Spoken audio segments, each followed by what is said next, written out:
Labor shortages often complicate hiring efforts in industry and government alike. Police departments are no exception, but a lack of officers has some cities getting creative in their approaches to fighting crime.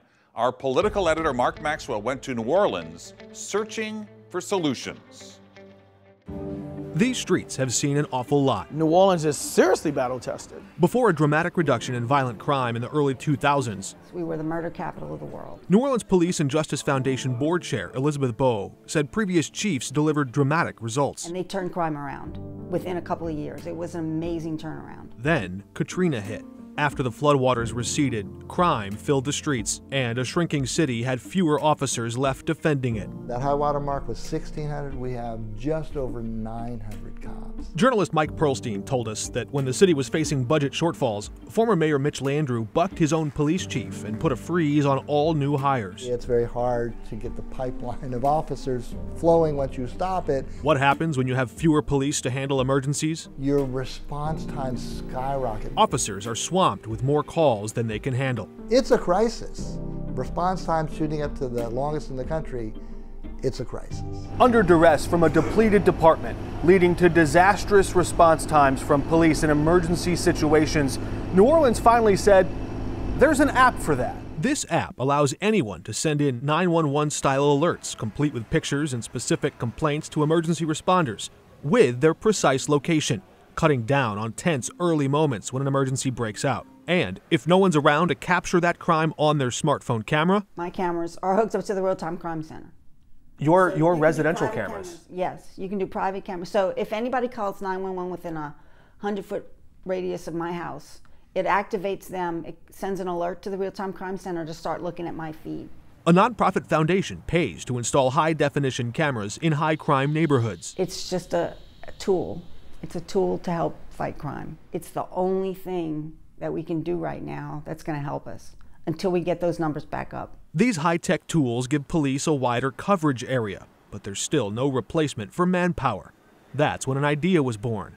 Hey, guess what? You don't necessarily need a sworn officer badge and gun to handle a fender bender car accident. A personal injury lawyer saw an opportunity to lighten the load for officers. ACCH's accident with a hit and run. AC is just a regular accident. Retired police officer Brian Freer now patrols city streets at on-scene services, watching for alerts like these. It comes on our CAD system as an accident. We review all of the accidents if we're in the area, or if we're not in the area, we'll click on that, self-dispatch ourselves to the call. And with nothing else on his schedule, I have been on calls less than 15 minutes of when it hits the CAD system. Each accident he handles spares officers from filling out paperwork and frees them up for more pressing matters. For instance, felony charges, we'll have more officers on the street to take care of that rather than take care of a property dispute of an accident. While they focus on dangerous calls, he can focus on speed. The joy I see on a person's face when I get there in 15 minutes and they look at their watch and say, man, that was quick.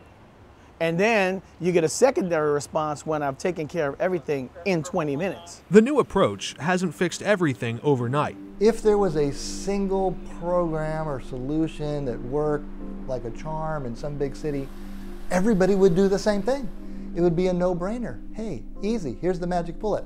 It's just not like that. But it has improved response times and left leaders with a template on how to divide and conquer some of the city's biggest challenges. People in political power have to, want to be change agents and try something dramatically new and different.